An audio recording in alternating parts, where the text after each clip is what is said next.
There we are. There we are. Thank you for telling me. I don't know what happened there.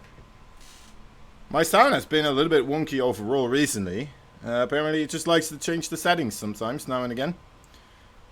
We have it fixed though, we have it fixed. Alright, what's up guys, what's up? How you doing, how are you doing? Whew, whew. Alright, we are waiting for both these players to get into the lobby. Then we're just gonna grab ourselves a map. I'm gonna let Inu do the picking with that one. And we'll be on our way. We'll be on our way. Awesome PvT, first and foremost. And then some awesome Total War. If you guys want to join me with that game, I'm very excited for it. Honestly, I have not been excited for a sponsor this much, actually, for a very long time. So yeah, very much looking forward to this. Wait a moment. Thought I put this up here. I didn't apparently. Hold up, let's see. Is this it? There we go. There we go. You gotta have this somewhere, right? Let's put it over there, like a neat little thing. It's the perfect location. You know what? Let's actually put it here, together with the rest of the logos. What's up, Canuck? How you doing, my friend? Ah, the water. The water is the only true liquid I need.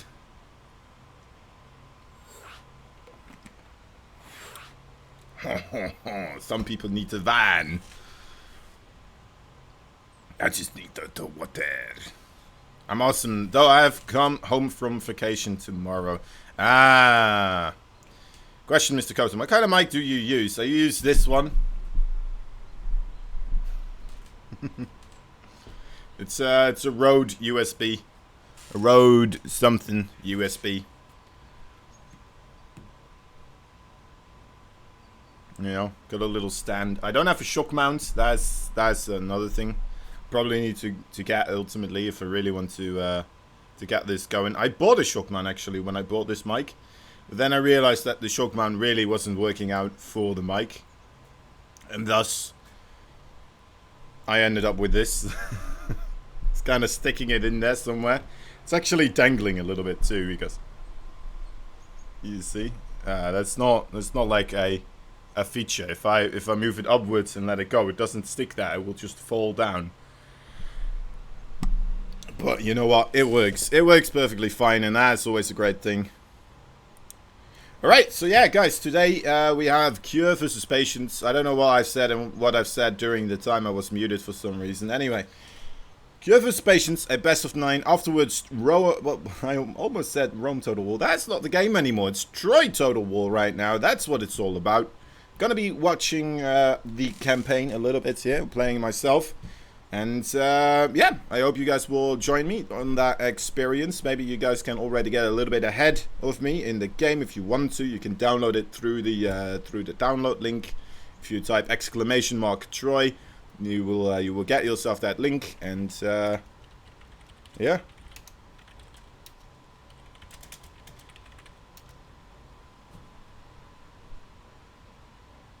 You knew I was asking if I was ready. What a polite guy.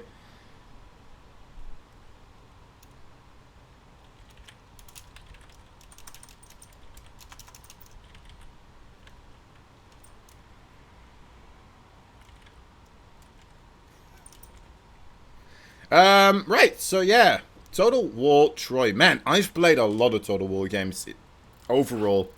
I've played, which ones have I played? I played the Shogun 2. I know that one was one of my favorites overall. That was a great one. I've played Attila. I played that one, Attila the Hun, Total War Attila. I played Rome. I played the other Rome. I played the Total War Hammer games. Those were absolutely fantastic too. I've had 400 hours over 400 hours actually just in the Total War 2 overall game, and that's pretty much all campaign stuff as well. I never really did just the battles. I never very much enjoyed the battles. I just enjoyed the campaign, just the grandiose, you know, little fun time, chilling, relaxing, making some armies, making some towns, all that good stuff. And you know what? It's kind of one of those games where I feel like this is a little bit of how they expected StarCraft 2 to, well, StarCraft to be, StarCraft 1 to be, when they were making it, right? A little bit more so for relaxed, chill, cool, kind of city builder game where you're relaxing and stuff like that. Anyway, I guess you're not really building cities, but you're building a country? Yeah, I guess so. I guess you could say that, right? Overall, anyway, building relationships with other people nearby.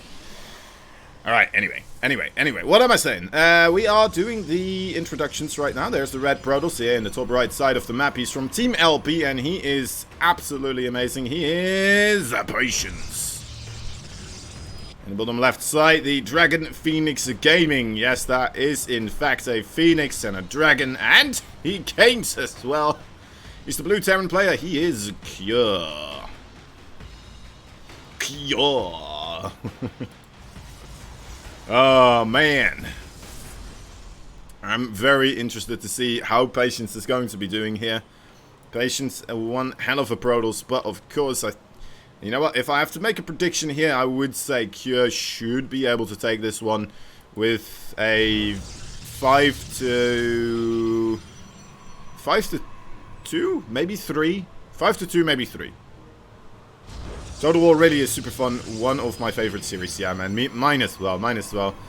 It really is one of those games that I just love to boot up now and again and just kind of lose my entire day into. Because, you know, I'm just trying to work out how to expand as quickly as possible, stuff like this. The battles are fun as well. Anyway. Thousands of hours in Total War, yeah. Wait a moment. Dots? What's happening here? I think they're scouting and they're like, wait, what are you doing? You're actually expanding here? Are you kidding me? Wouldn't make sense. Wouldn't make sense.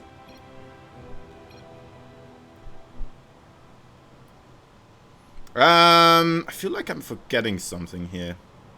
Huh. And the reason why I'm forgetting something is because I just had something in my mind which I wanted to discuss or wanted to do, and then I forgot about it. Thousands of hours in Total War. Maybe that was something. I don't know. Anyway, this is quite a lot of chatting going on between these two fellas. Huh. Alright. Alright, seems okay. Okay, now it continues onwards. Do we have any Korean-speaking people in the in the chat overall? Can I see the message log? Right, so it starts from here and then it goes like this. Yes. He knew he was laughing and just like, yes. Alright.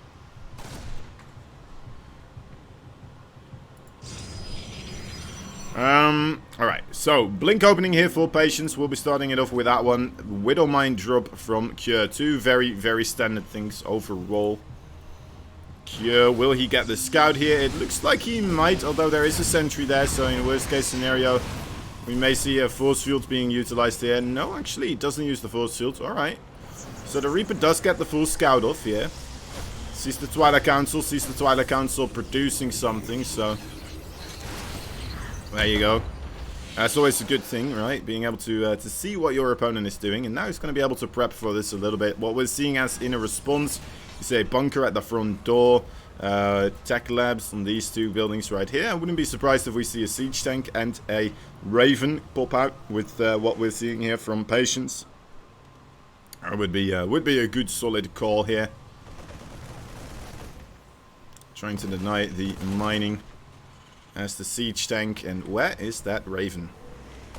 We have the money for it. Yeah, there it is. Alright, lovely stuff. Two barracks as well, of course, associated with those two tech labs right now. As the... Ooh, Cure. Danger Dan right here, trying to just fly in right above all those stalkers right there. Not the safest way to try and get a Widowmine drop off, but he will try again. This time hugging the right side of the map a little bit more so. Trying to stay hidden. Alright, in he comes. Let's see if Patience will be responding to this. He's sending his stuff over here towards this side already, and those stocks will, in fact, will they kill this? Okay, they won't. In fact, the stocks a little bit further removed. That's the one Widow Mine. Will he send? Oh, he was trying to save that other Widow Mine there for a later point in time. Was already a observer there as well. Well, I guess he gets one kill. At least he gets one kill. At least he gets something there. Not really what you're looking for, though, of course, with those Widow Mine drops, but well.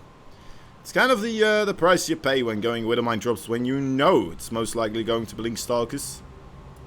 Guess he didn't really have a chance of switching it up anymore. You could have left them at home, the Widow Mines, but with the medevac, you don't really see a lot of value being created by that, though. Another thing he could have attempted, of course, is just keep the medevac over here somewhere in a corner. And just let that be a continuous threat to Patience, his well-being. You know, he has to continuously keep stalkers there. He continuously has to just kind of invest resources in overall not letting this medevac get past. And that could have been a thing too. That could have been. Didn't really go for it, though. Alright, third base for Cure now on the way as well as the third base for Patience, already mining well and proper, going for extended thermal lance and the charge upgrade as well. And is that already a fourth base here? Patience! Patience, are you crazy? Is he actually going for a fourth base already? He does have the money for it, right? He does have the money for it right now. I don't think he needs to really build anything. Okay, well, he builds 6 salads. I guess, well, I got a little bit too overexcited there. Wants to get a bit more money, well, a bit more army on the ground here before he really commits to this. Makes sense. It would be a travesty if he does, in fact, have the army of Cure just suddenly pop up against his third base. Well, he's trying to make a fourth base, so overall, good stuff here. Dark Shrine on the way for Cure as well.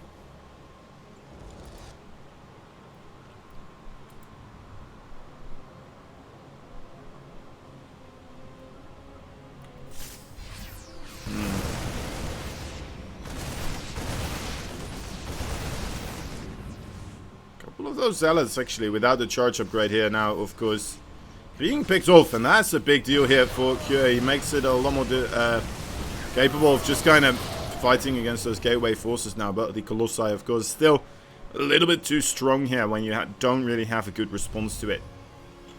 Be it the Raven, the Siege Tank, the Vikings, the Marauders, whatever you may want to use, but not quite a army there for Cure to really take a fight there, right?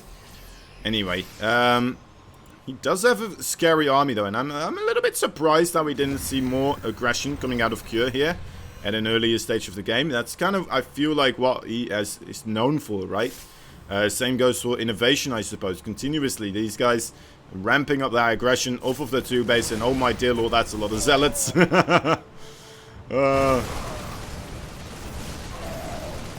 Most of them standing still there, though. Now Cure finding a pretty good trade with that one. I mean, 3 zealots, that is still 300 minerals, guys. That's still quite a bit of minerals. It's not like you're losing 3 marines, right? That's just 150. It's an entirely different story when you lose those zealots. It's a boatload of money. That's an entire gateway. That's almost a... No, wait, that's... What am I saying? That's 2 gateways. That's 2 gateways. That's almost a nexus. Put it in those terms, right? Suddenly you realize why Cure is a good player. I don't know. But what we do know is that Cure will be moving out here with about 120 supply versus only 75. Takes a bit of damage there on the... Ooh, just barely doesn't take another disruptor shot. Needs to be careful. The force shields there are nice, so they do keep Cure from entering the facility here for a little bit longer. Another disruptor shot hits the mark. Will be able to clean up a siege tank and almost gets another one as well.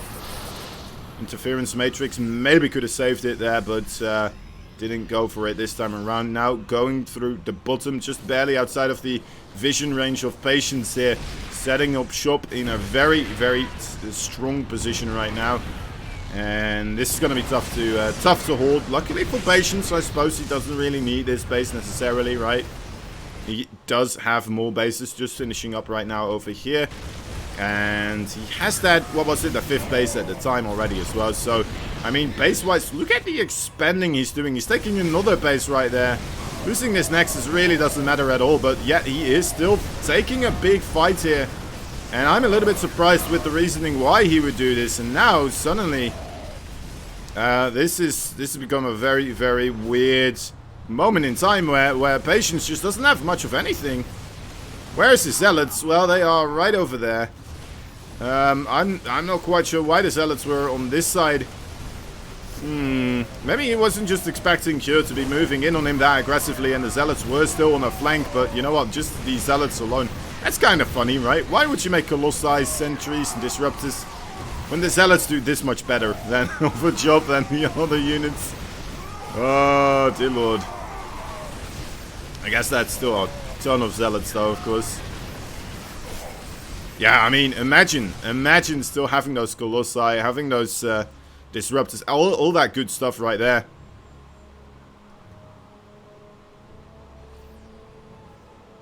And at the same time, those Zealots would have committed to the fight as well. That would have looked entirely differently. Now, he did get a couple of extra warpins, of course, though. Let's not forget about that. He did get himself an extra couple of Zealots that way to really facilitate a strong attack right there. And maybe he would have had it at the same time when he was taking the other fight on the right side, but still, honestly, it would have been a lot better if it both came in at the same time. All the Vikings on the ground here, a little bit awkward. Turning some of his army around here. I'm not sure if that was meant to happen. And now we have another fight right here where Cure again has to kind of scramble his forces away from this location. There's a DT on this planetary fortress in production right now. As Cure, I mean, he was looking in an amazing shape, but suddenly, you know what, just the sheer economy of Patience kicking right on in and facilitating a wonderful, massive gateway force of Zealots that was more than capable of just beating away every Terran unit on the other side of the map, and now even sending in Zealots right here for Cure to deal with, which means this should be a pretty nice moment in time for Patience to get the fight going on this side. Ooh, might even get a men effect there. No, okay, doesn't. But yeah, kills off the 4th base. And now Cure on 3 bases versus, well, I'm scared to count this high. It's 7. It is. That is a crazy amount of bases right now for Patience. We'll have to wait and see if this is salvageable for Cure here. I highly doubt it, honestly. Losing 37 workers here.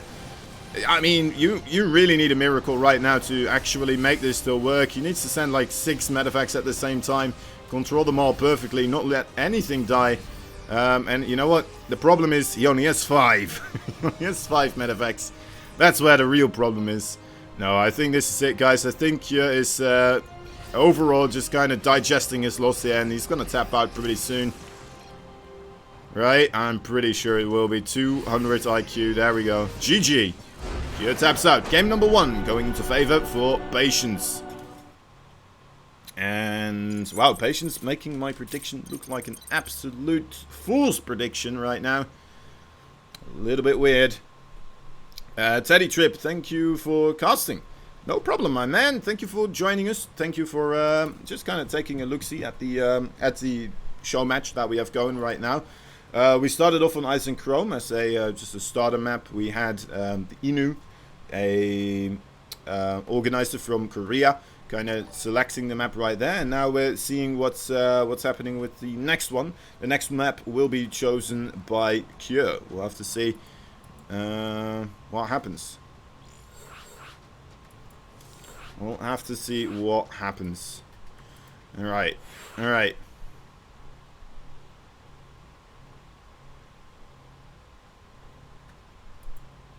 Okay. Absolutely. Absolutely. Found it on the Team Liquid's website. Yeah, the Team Liquid website. That's fantastic, right? It's getting us so many views continuously. It's a great feeling overall. Team Liquid always there to support StarCraft 2. Man, I mean, if there's anything anything to be said about esports passion in the western side of the world. I think Team Liquid should be on the forefront of overall of the conversation, honestly, because man, they've just been going strong, and they're still helping out, still upgrading everything. Did you see, by the way, they updated all of the players on Liquipedia recently? So now not only do you have the overall recent wins and losses, you actually have like almost a League kind of scoring, right? Where you can see their earnings in a graph, so you can see when they were getting better, when they were gaining more momentum overall. And what else was there? I think they've added another thing, right? Another graph type, but anyway, absolutely amazing stuff there. What are we doing? We're doing another little match right here in the top right side. I thought he was gonna have a lot of a better time in that game. You know what? After killing that third base location, I thought this man had it in the bag, but ultimately just letting it slip through his fingers. He has long fingers because he knows how to micro. Anyway, he is Dragon Phoenix Gaming's Blue Terran right here in the top right. He is Cure. That's how it works, guys. If you have longer fingers, you're better at micro. This man on the bottom left, though, he had a ton of macro. The red Protoss from Team LP. He is the Patience. We'll have to wait to see if he can get another one of those games rolling. I'm very interested to see just overall, right? Because Patience was being so greedy. He was taking so many bases continuously throughout that game. What if Cure goes for the more standard 2-base timing attacks that, you know what, we know that he gained a lot of success from. Especially on the Protoss fronts, right?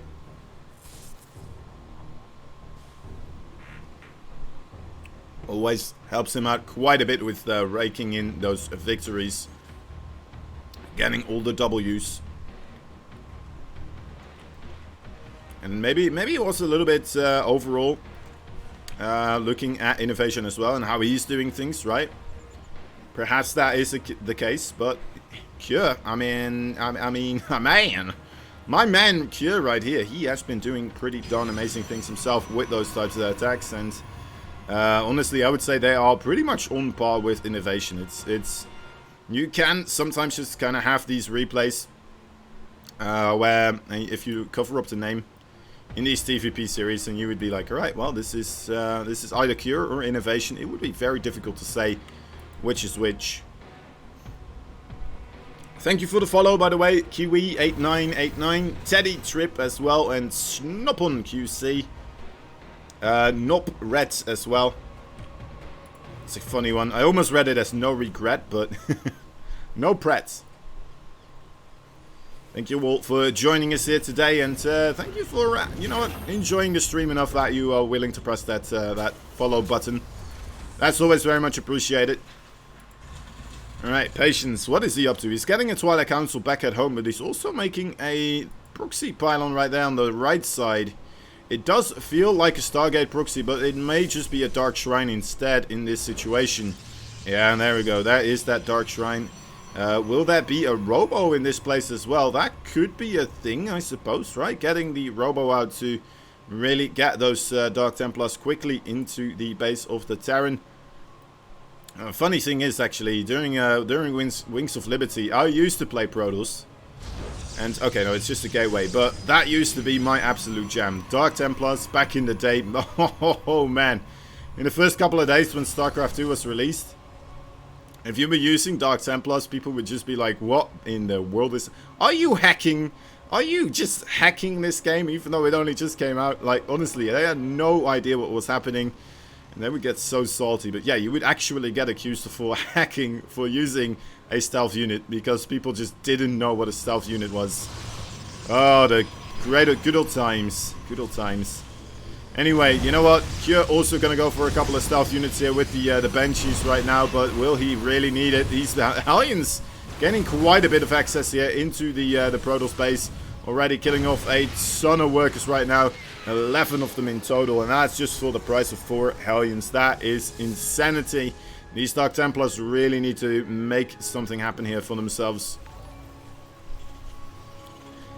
They really do. They really do. And the scary part is, of course, that we also have the benches on the way. So, I mean, you're going to have to wonder whether or not that is going to do the same amount of damage later on as these Dark Templars perhaps will. Let's see, though. We have the mules that have just landed.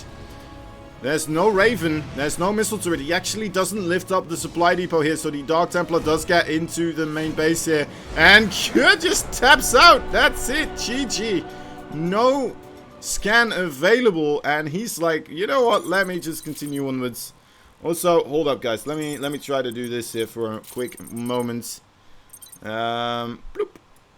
Bloop, bloop, bloop, bloop. There we are. There we are. Ah, nice, nice. Fixing the stream as we go. Alright. Let's see what Kjörk wants to play as the map right now. Of course, there's still quite a couple to pick from. But yeah, that is quite something that backfired, wasn't it? Going for the Hellion run by getting that amount of kills. If he had known he would get that amount of kills with the Hellions, maybe he would have just been like, you know what, I probably should just play it safe. From that moment onwards, get myself prepared for any type of follow-up. Potentially, that could still kill me, such as Dark Templar. Yeah, well, didn't really do it, though, did he? Didn't really do it, though. Maybe if he just, like, kept one scan available in the command centers, that would have maybe helped out. I guess he felt safe because he went in with the Hellions, not only to kill probes, but also, of course, the scouts. And he didn't see a Dark Shrine or anything of that sort. So it really did kind of look like a regular, good old just blink play, didn't it? It really did. Alright. Another fun story about Kozan's early StarCraft 2 days. I was actually, after, you know what, I got into a certain league where suddenly people were making walls. And then my Dark Templar would be going up against walls because, you know, all I did was Dark Templar stuff, guys. Why would you make anything else in a game with Dark Templars? But anyway, so I had to figure out a new way, and that's when I kind of discovered the robotics facility and realized, you know, if I get a War Prism, I don't even need to worry about the wall. I can just go over the wall, drop my stuff right on top of missile turrets or whatever, target those down, and then win the game. Yeah, it still works sometimes, honestly. It's just people don't really think that you're an absolute. Well, I guess they still think you're an absolute. Well, kind of a rude player overall, I suppose. they don't appreciate it still. Okay, in the top left side, guys, we have a blue Terran player fighting for the Dragon Phoenix. He is Cure. Howdy, howdy. Necron99, what's up, my man? What is up? How you doing today? Bottom right side, Red Protoss, Team LPs. Patience.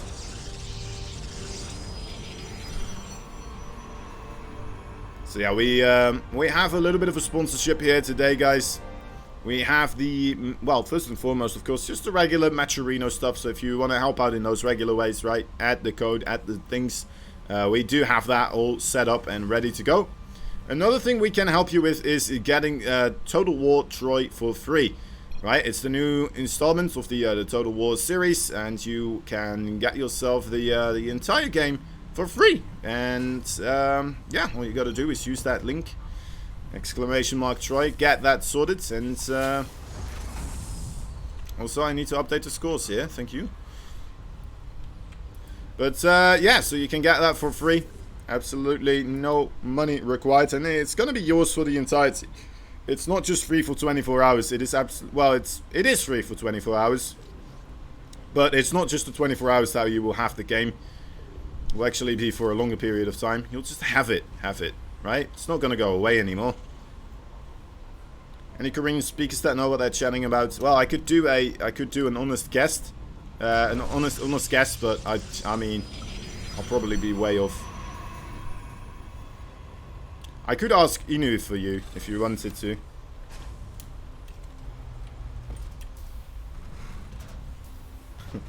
I could. Let's do it. Let's see. Let's see. We're talking about how Protoss is overpowered. Ah. And he's like, okay, okay.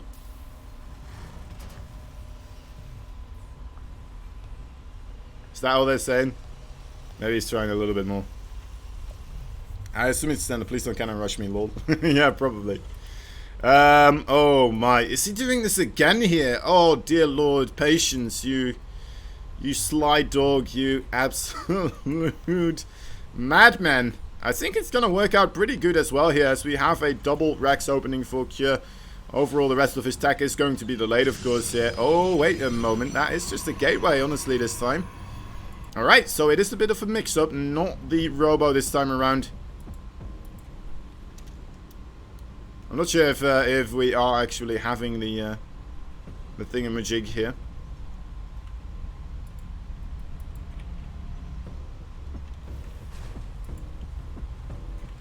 I'm feeling bad now. I hope that Inu has not just been trying to translate this the entire time. That wouldn't be beneficial for his own stream. Didn't know he had this much work to do. I don't think he's gonna do it anymore. It's probably for the best. It's probably for the best. Alright, anyway. Maybe he thought I was referencing something else. Who knows? This is a lot of damage, actually. Huh. This is a lot of damage. How long does this last normally? A best of 9, you can kind of take into account that usually, I think 2 hours is around the maximum. Of course, it can go longer in a crazy scenario, but 2 hours probably a little bit of the benchmark overall as the longest amount of time. But yeah, 1.5 hours probably on average, because sometimes these best of 9s, they go over like just like that. But we're actually well on our way here to have this be over rather quickly as well. If Patience just keeps beating out Kure in these types of ways. We had like a 3 to 4 hour one once, yeah, but those are really the exceptions, right? It's like Vindicta playing against some sort of a Zerg somewhere, or you know, TvT just going in the long time. And this is a little bit unfortunate, isn't it? Kure once again finding a lot of damage, but ultimately, I'm not quite sure if it's going to be enough here. Vindicta versus Demi. I called it, man. I called it every time. Long games happen when you have Vindicta play against Zerg. Guys, I think we may be having another GG here. Adept with Glaives, they don't just work against Zerg, they also work against the Terran, especially if those walls are lowered. And Kure, I mean, of course they were lowered. He was trying to get his stuff out of that location, but yeah. His DVP best of 9 during Harder Swarm could be several days, I think. Yeah, that's true. The longest best of 9 we've ever had was a one that was adminning, and oh my word, it would not end. It was SIG 2 XP.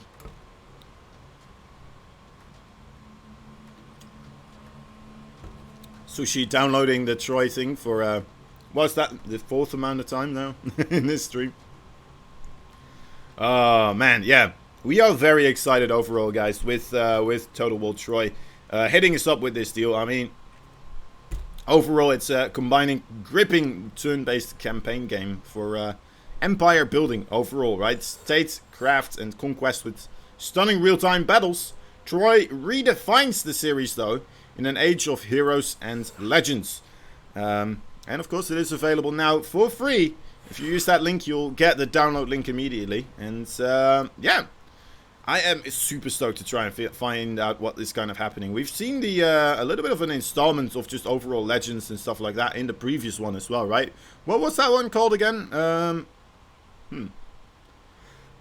What was that one called again? I'm not quite sure. Kure has really come into his own recently, huh? I think Kure has been really, like, he's been grinding it out, honestly. I'm very, very surprised that this is being this one-sided right now for Patience. I'm used to Kure just absolutely wrecking folk, and it's the exact opposite right now. Patience being the person in charge, absolutely to the fullest degree of this series so far. Taking the initiative is Cure, though, right? We do see Cure continuously managing to gain a little bit of an upper hand, or what feels like an upper hand, and then all of a sudden, it's like, well, sure, you killed a ton of my workers, but I'm gonna kill more of yours right now and make you feel absolutely hopeless in this situation, and that's what happened there. Cure, I'd say just go back to the regular 2-base builds. Try to just play it standard, play it cool, then just pull all your SCVs off of the 2-base. We know you want to. We know you want to, Cure. I'll have to wait and see.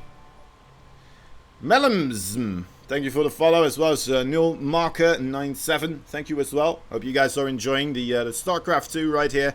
We from Alpha X try to provide as much StarCraft 2 overall as is possible. Yeah, I'm really Kozan. I do a lot of the casting for Alpha X.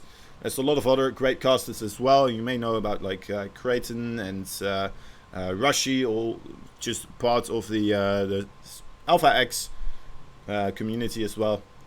You will be able to find those guys now and again on this channel too. Is there a prize pool here? Well, I mean, it would be kind of sad to have Patience and Cure just kind of play for fun, right? There is a prize pool. There's at least $150, I believe, what I saw.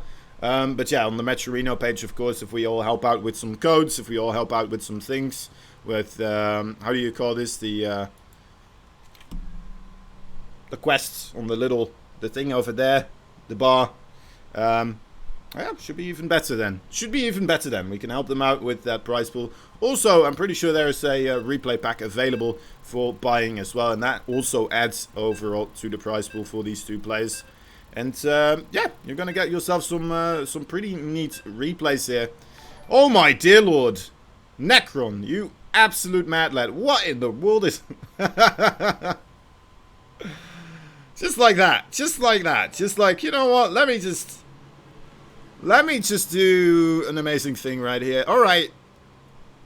Jeez Louise. Okay, okay. It's gonna keep going for a little bit here, guys, but you know what? I'm gonna fully enjoy this. Too lazy for Matcherino, sorry. I mean, I think we can forgive you just this once. Just this once, though. Amazing, dude. Thank you so much. Oh, that is epic. Epic in a half, honestly. Oat Boy following as well there. And yeah, joining into the community right now.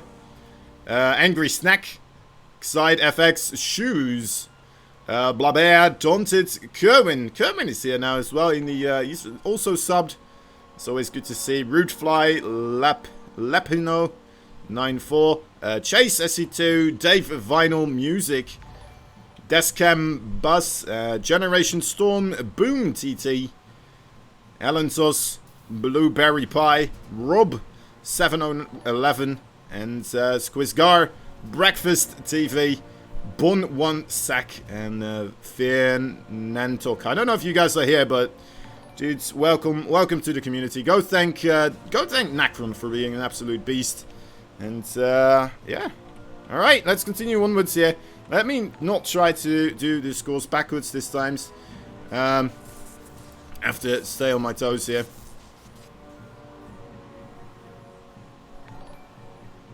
Alright, so I haven't introduced these players just quite yet. But let's get to that point right here. In the bottom left side, a blue Terran fighting for the Dragon Phoenix Gamers. He is Cure. Looking to expand, but having a rough time overall with that probe nearby. Actually, never mind. That was still on the 400 mineral mark exactly, precisely. No problem for him. Alright, in the top right side, there is a red Protoss fighting for Team LP. He is Patience, and he is absolutely crushing it right here today. I mean, if Patience is going to play it like this in oncoming tournaments as well, I mean, he's going to be a real force to reckon with. Cure, he is not known as a person to not really be in a... well, not really sugarcoat games just because it's in an online setting, right? This is kind of where he really got his stride going. This is what he's known for, the online overall gaming departments, right? Just doing tournaments, doing little show matches here and there, and that is where he really got his name from. Ultimately, usually, actually, I'm pretty sure that's where he got most of his money from as well, to be fair. Never did all that well in offline events. Up until the point I want to say during the really recently the GSL, of course, being a runner-up there, absolutely amazing run overall. But yeah, I always still expect Cure to do a little bit better still in those online events, because that's just where he feels more comfortable, confident. Alright, couple of more follows coming in as well. 12 Ainbow. And I think that's just supposed to be Rainbow. But you know what? I didn't put 1 and 2 together there and made it an R. But thank you so much as well. Azul Dyer, thank you for the follow too. Hope you guys are having yourself a blast here with the StarCraft action. Hope you guys will all hang around for the later part as well, the Troy Total War campaign. We're going to be going through that a little bit together. And yeah, if you want to join with the overall games of that, definitely make sure to hit up that link and get yourself a free game, first and foremost, but also enjoy the everlasting bejesus out of that one. No problem. Yeah, it's supposed to be Rainbow. That's right. I realized later on. I thought, you know, the 1 and 2, 12, maybe you're from like 2012, because now people are like in their 30s if they are born in the 20s, 2000s. I mean, time is going quick, isn't it? Jeez Louise. All these kids growing up, starting to get good at StarCraft 2. I mean, we have this other tournament going right now. It's a perfect example, I would say. We have MaxPax and Clem both in there, and both of them just absolutely dominating. It's pretty insane. Now, we all know Clem is an absolute dominant force to be reckoned with, but yeah, I wasn't expecting MaxPax to kind of have the same feeling, even though he did it through a lot of weird games overall. Still very, very solid stuff. Alright, both these players now actually trying a little bit of harassment here. Let's see, he won't get in there. The SCVs need to get back to work. Alright. I didn't quite get that second meta, or the second Widow Mine out. So, in the end, I mean, quite a bit of effort made by Cure to try and get the damage done again here, but Patience just the one-up every single time. Right, the Observer does get picked off, but there is still a War Prism, of course, though. The Siege Tank, very unfortunately, just now being put out of his Siege mode. That would have been a nice moment in time to actually have the Siege mode going, but unfortunately for Cure, just kind of being like, alright, I think I'm okay. And then those are the times you are least okay, of course. Oh, I love this. Already sending a couple of SCVs, anticipating the move here. Oh, that Siege Tank, yeah, that will not have a long, everlasting life, and not a happy after for that one. The bunker here under a lot of pressure too, but ultimately just gunning down the SCVs right now. And moving on back for Adepts would be surprised if we don't see those going into the medevac. Actually, we don't, so he's just going to send these Shades onto the mineral line here, and then put a little bit of pressure on the main base as well, just pretending to go in there. Maybe he was just kind of looking, right? If Cure sends his forces over here, he's going to be able to send his Stalkers in. If Cure keeps his units over here, he's going to be able to do damage with the Adepts. So it's like a win-win situation, especially after killing off that many of the army forces already of Cure. He really cannot afford to be fighting on two sides at the same time. The bunker goes down as well. Cure once again absolutely falling apart here, it seems. Although, you know what? Overall, looking at the army supply and the worker supply, if he kind of stabilizes here against these Blink Stalkers, I think he may be okay. I think he may be in a pretty reasonable spot, but he needs to get this sorted. He needs to get this situation under control, and I'm not sure if he will. This Blink Stalkers come in right now, targeting down the Siege Tank. There is the second Siege Tank on the high ground. He's losing a lot of SCVs here. Actually, just 2, but I was expecting more to go down. Okay, there you go. You see already doubling the, the worker kills from the previous statement that I made. Oh my god, the siege tank out of siege mode, trying to help out the situation on the low ground, but the stalkers immediately, relentlessly jump right on top of it, and they are trading out absolutely amazingly.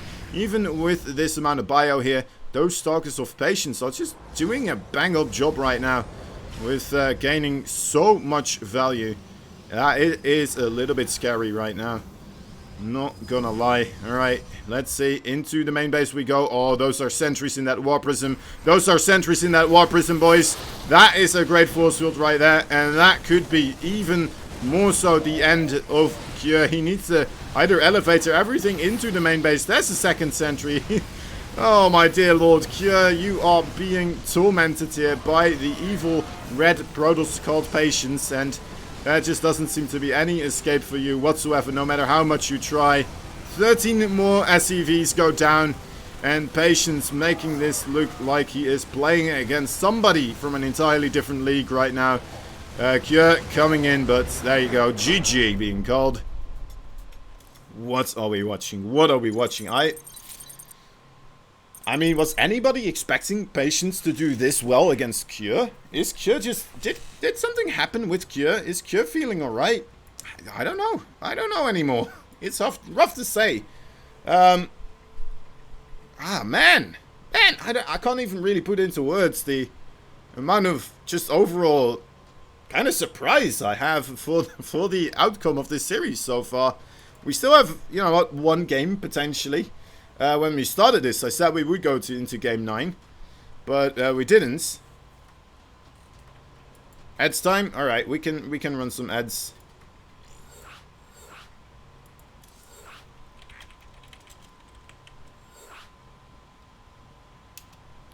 Needs one more for the win, right? Yeah, that's right. Kure only needs to lose one more game to lose this entire series. All right. This is a pretty bad finals to watch. It's not a finals, luckily. This is just the this is just a show match. You really hope it will not be a 5-0. Yeah, me too, man. Me too. Honestly, I'm not quite sure what's happening with Kure here. He is going with the standard Widowmine drops, but he is committing to those drops as well in times where I'm like, you don't really have to here, right? Very often you see Terran players being like, alright, well, there are the Stalkers there. I could still attempt to go in, but then kind of risk losing my initial couple of units right here. But yeah, anyway. We have a 2 little minute break because Inu does want to do a couple of ads right now. Inu is the Korean streamer. And you know what? I can't fault him for that one, of course. I'm just kind of one of those people that just continuously incorporates all the stuff I say with marketing, because you know what? I'm just a businessman. I can't stop myself from trying to get you guys a free game here. Shabilla Gang, thank you for the follow as well. Very much appreciate it. But yeah, if you guys are interested, you can get Total War Troy for free right now if you follow the link. And Necron, my man! Jeez Louise. Jeez Louise, you still need to have dinner tonight, my dude. What's this about? What is this about? I still need to update this right now, actually. 75, there we go. I mean, that's just you. That's just new Necron. That's all you. It's like, how much is that? That's 33% of the total subs right now being given away by Necron. Had prime ribs. Lol. Okay, you already had dinner. That's good. That's good. Thank God you still have food. And a prime rib as well. You know what? I can't imagine much more than just you being a man of luxury here at this point in time. Oh, that's awesome, dude. Very much appreciated. Medicinal PCP, thank you for joining us. Thank you for watching us at some point and then being gifted a sub. Many geeks as well. Boy Fantasy, back into the Alpha X group. Faith as well, and Case and CC. All welcome back. Welcome back. All right. Here we go. Here we go. What was map number 4? I don't even know what it was anymore. It happened so quickly. It was Pillars of Gold, but I remember that. But what happened there? Honestly, Cure goes in for a Widowmine drop. It doesn't do anything. And Patience is just in front of Cure's base continuously. Just murdering people. It was gruesome. It was gruesome to see.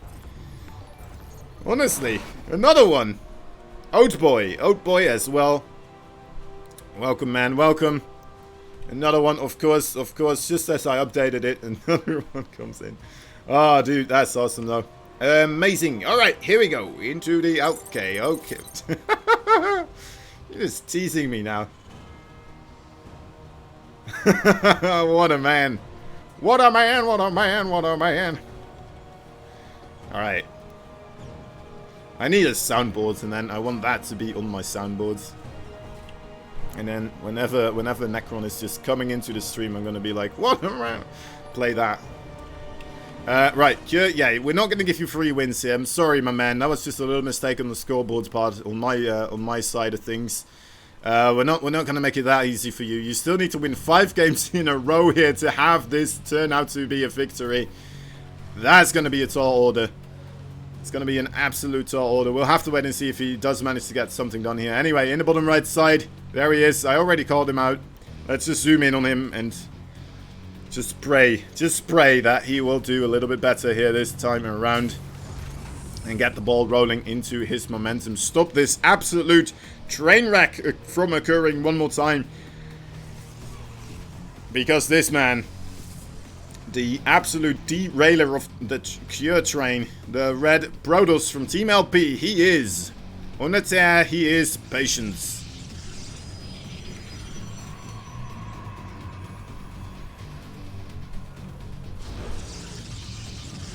Ah, dude, you're amazing. We are very lucky to have you here, Mr. Necron. Oh yeah, right, you're not even subbed yourself. You're just giving other people subs. Oh well. I think, you know what, somebody needs to gift Necron a sub as well now. If nobody's doing it, I might do it myself.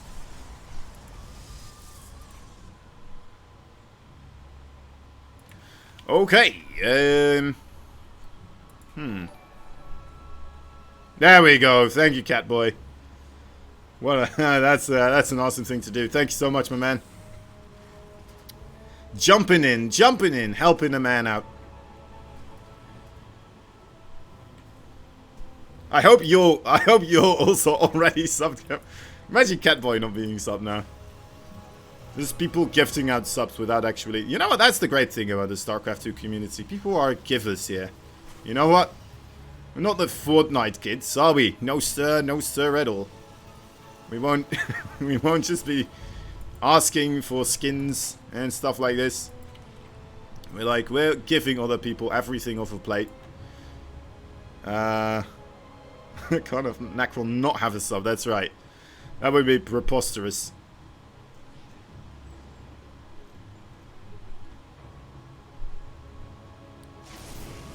Alright, here we go, into the game. Let me focus a little bit on what's happening here once more. I mean, we've been seeing this opening from Patience continuously with the Twilight Council, but it has had many variables, right, this overall build.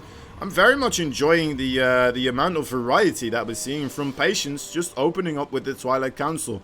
I feel like we've pretty much seen every variant in a way, right? I guess the only thing we haven't seen is opening up with the charge upgrade, but we have seen that being incorporated as well, just not quite opening up with it, which makes sense overall because that probably is the weakest one overall, I'd say, right? To try and make something happen here. But then again, I mean, you don't really see the overall Adept Glaives all that much either. Very often. Here again going for the Widowmine drop though. This is going to be a rough one. I don't think this is gonna work out anymore, right? Well, we don't have Blink. We don't have Blink just yet. Let's give this man a fair shot, alright? Let's wait and see how he will be able to do this. I am worried though. I am worried, I'm not gonna lie. I am hoping this works out for him, but so far, I mean, we've seen this happen how many times now in this series? At least 3 times, maybe even more. Oh my dear lord. Now he gets the sentry. At least he got the sentry. I mean, yeah, just every single time. I don't know what's happening here. He just sees those stalkers. He tries to just go over them and then be like, oh, well, I lost it. I don't know. Maybe something happened with Cure, guys. Maybe he's just not feeling it today. Is Cure drunk? I don't know. Oh, dear Lord. Maybe he just wants me to get into the Total War segments of this. Maybe he wants to play Total War himself as well. It's like, you know what? Let me just finish this off. I want to start playing that Total War game that's just been released.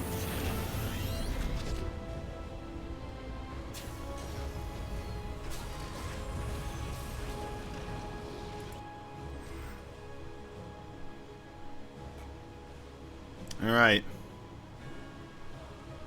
Off he goes into no man's land with a lot of stalkers waiting for him. Man, look at that micro from Patience. Are you kidding me?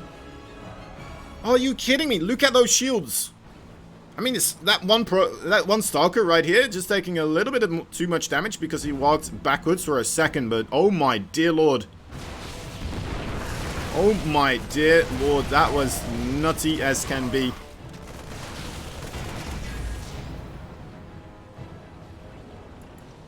And that wasn't because there was a lack of overall target firing from Cure either. No, he was targeting stalkers, but Patience just absolutely on the ball there, being able to continuously keep his stalkers from going down.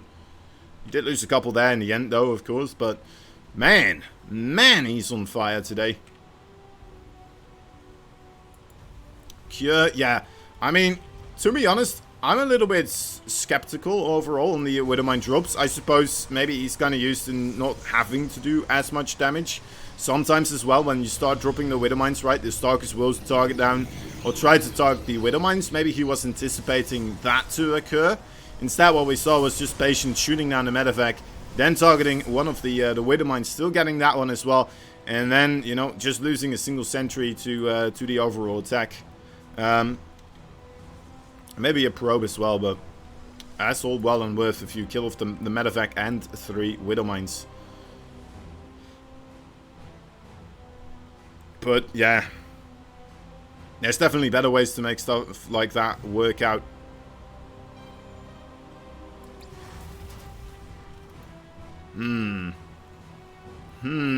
Cure. What's going to be his plan? Again, we're not really seeing any 2-base timing attacks coming out of Cure here. Maybe he's just not very comfortable with playing against Patience overall and then doing his regular game. That could be the case. That could be the case. I'm kind of interested in seeing the overall matchup between these two. What has been the history, because I would be surprised if Cure continuously is losing this this much against Patience. Well, this heavily. Unless if Patience is playing like this, because oh man. Oh boy.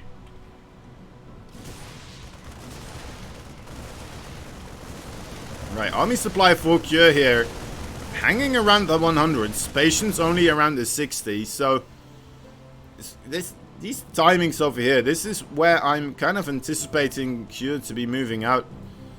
But instead, we're not really seeing that, are we? He is on the map a little bit with the Marines, with the Marauders, but not quite finding the opportunity. All right, here we go. Maybe this is the moment in time. Yes, it will be. All right, a lot of siege tanks. That is still a Raven there as well. A couple of those Vikings. This could be a good opportunity, especially because the Raven now full energy, and let's wait and see if this is going to be a moment in time where Cure will be able to make something work in his favor. I mean, the army supply is more than, well, is it more than double? No, it's okay, well, not anymore. It's about double, though. It's a little bit under the double amount, the doubling effect, I think it's called, right? Alright. Oh, a couple of Stalkers getting a little bit greedy. Don't quite get that one first siege tank just yet. And here we go, the Vikings and the siege tanks now slowly will be able to leapfrog themselves forwards into a great position and perhaps find a place to get this base killed off. But again, though, we've seen this before in game number 1 as well in Ice and Chrome. I mean, Cure not quite seeing these big attacks. Well, I say big attacks, the big the big expansion play from Patience, right? He's still on full bases. He's absolutely fine with losing his base. He really doesn't mind at all whatsoever. He needs to get into the main base here, I would say, and really to get rid of the production cure here. He has been on max supply, so he's not making more overall reinforcements, which makes it very, very difficult to work against these run-by Zealots. He's going to lose some SCVs. That is absolutely fine. As long as he kills off those Zealots, that should be well and worth. May even help him out a little bit here, as he will get more overall supply, find out, well, opens up, I should say, for more army units. Yes, he just needs to keep pushing here, right? If he can break Patience at his home base, if he can beat this army off of Patience, that should be the moment in time. Alright, there we have 2 interference matrices on those Colossi. I think maybe we finally have ourselves a cure, taking the lead and taking the charge here with this push. And he will get himself a victory here, I assume. But that's a lot of Zealots still, though. The siege tanks are on siege right now. Oh, my dear Lord Cure, please let this work out for the love of StarCraft 2. Jim Raynor is watching you. Oh, my God, more Zealots being warped in. You know what? The reinforcements really needs to get over here right the heck now. And there we have it. Okay, GG is called. Whew, man, that still got quite close. If that reinforcements didn't come at that moment in time, I don't know. Maybe the Zealots would have cleaned up, and then maybe with another warp in or two, maybe Patience brings it back. I mean, again, he had that absolutely massive overall economy, really riding his way through there. Very well played there by Patience, but you know what? Cure finally being able to assert his victory. I wanted to say dominance, but that's probably not the best thing to call it just about now. Not really the case, is it? It wasn't quite dominance just quite yet. We'll have to wait and see a couple of more games, maybe, if they go into his favor. Who knows? Who knows? Who knows? All right, let's wait and see what the next map will be. We still have 2 maps to pick from, I believe, right? We're going into game number 6. So we still have Golden Wall and we still have Submarine. So those are the 2 maps right now being able to be picked from by Patience. It's always fun, right? Finally being able to pick a map and then there only being 2 maps available. That is what you gonna do.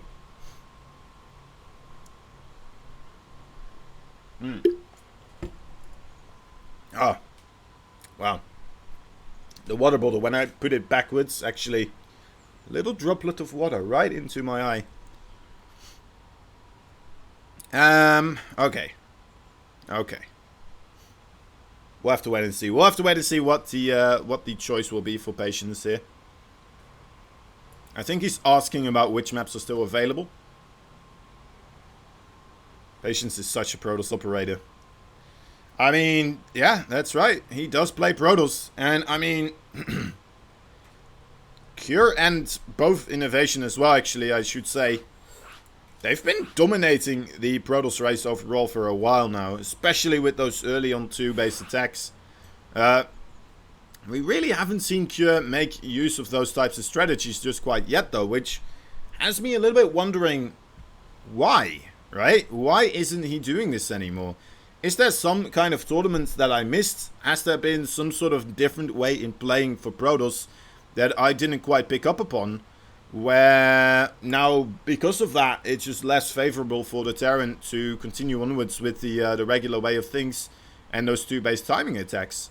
You know what, even if there is such a thing, you would still anticipate it sometimes coming out into play, right? Just not every single time, because then you become predictable, and then one of those things which has been figured out how to deal with actually is something you can deal with, because you can do it blindly, but the battery overcharge is very strong versus early pushes. Yeah, I suppose that could be the case. But are they strong enough to just not do any pushing anymore? I don't know. I don't know. It's still like at the start of it, right? When we started getting the shield battery overcharge, people still can target it down in a sense, right? We're seeing that happen quite often.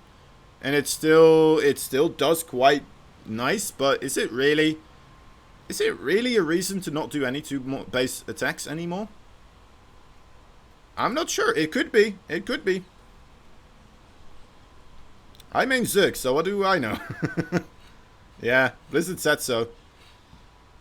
I mean, it was supposed to help out against the Bruxy Robo. What if that you overcharge the shield battery, but it only helps, like, it only heals more when there's damage being done by an immortal? I mean, that would have been one way to fix it, right? real kind of touching on the subject there. Just pinpoint balancing. PvP only, yeah, you only have it in PvP, the batteries, shield battery spell. Oh, man. I'm on board with that. Yeah, sure. Let's do it. Let's do it. And then we don't have to limit it to the, you know, to the base anymore either, right? We can just have people doing it nilly-willy everywhere. Because, well, both players can do it, so it's fair. Just make a shield battery right outside of your opponent's base. And, I mean, if they didn't build a shield battery of their own, that's their fault, right? Alright, anyway. Top right location, there's the blue Terran player. He's fighting for the Dragon Phoenix. The Dragon Phoenix gamers, he is Cure. Bottom left side, the Team LP represented Red Protoss. He is Patience. Sometimes I have to stop myself for a second and be like, did I say something weird? Usually I say representing Team LP, but then I went like, Team LP represented. Alright, anyway.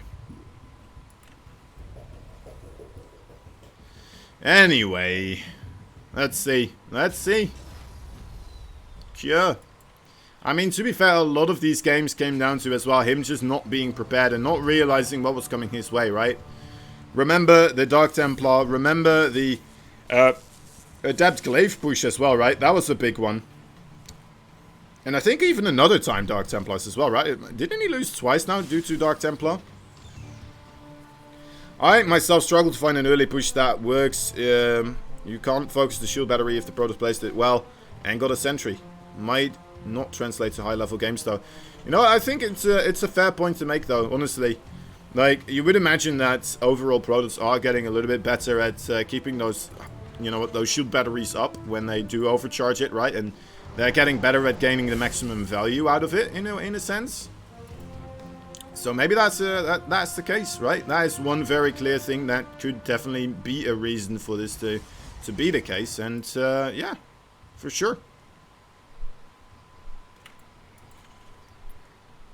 But yeah, I'm just hoping it isn't though, because man, seeing Cure and Innovation just doing those pushes, that always just kind of inspired a little bit of an awe inside of me, you know? Seeing these guys just being able to do so much with so little, trying to throw down bunkers as well, and just make it even more difficult for a Protoss to win those games. But then again, I suppose I can understand the viewpoint as well of it just getting maybe a little bit still if it happens too many times.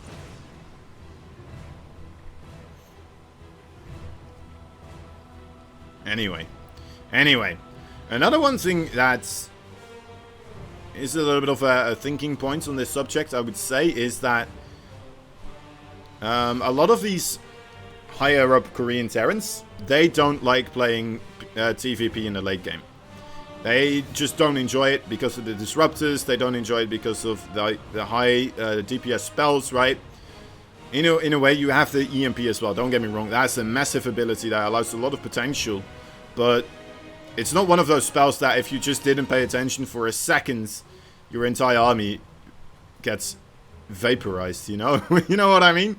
The Disruptor is just a very, very powerful tool in that late game situation when there's so much going on. You have so many things to pay attention to. And it just really forces the Terran to either not be as aggressive and have his forces further backwards and a little bit safer whenever he's macroing. Or just for them to pretty much, yeah, keep tabs on his army every couple of seconds. Like even maybe 2 seconds, right?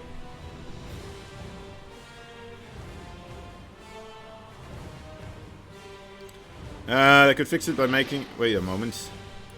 Right. That scared me. I was reading Twitch chat and suddenly I heard like... I thought like, did they pause the game? No, I didn't. Just a little hallucination disappearing. They could fix that by making it still use energy. Maybe like 50% cost while overcharged instead of no cost.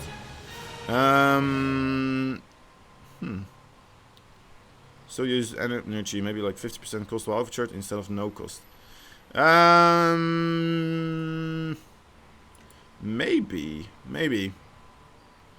Maybe just, I don't know. I don't know if that, it could work, I suppose. Yeah, maybe.